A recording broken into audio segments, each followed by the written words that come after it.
तो ये मान लो कि ये सबसे ज्यादा आसान सब्जेक्ट है।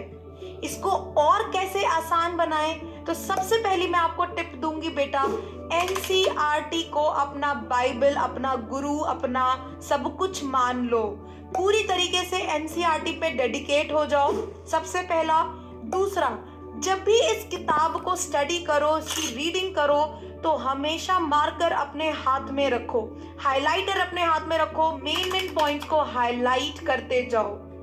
अगर जरूरत लगती भी है तो कोशिश करो कि स्टिकी नोट्स मार्केट में इजीली अवेलेबल हैं, उन स्टिकी नोट्स में अपने हाइलाइटिंग पॉइंट्स को लिख लिख कर उसी पेज पर वहीं पे पेस्ट कर दो।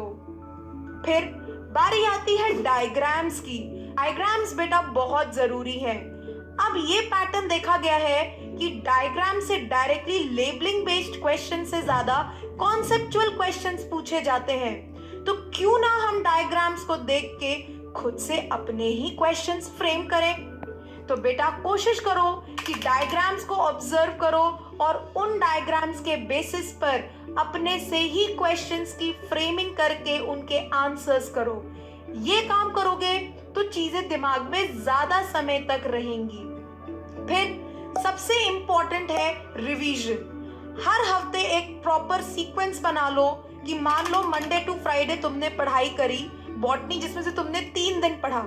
सैटरडे को जितना तुमने 3 दिन में पढ़ा, सैटरडे को आपको पूरा रिवीजन करना है।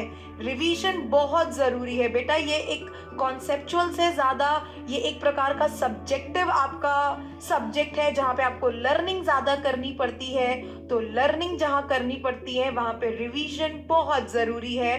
तो उम्मीद करती हूँ आप इन सारी बातों को ध्यान रखोगे और अगली बार ये शिकायत नहीं लेकर आओगे।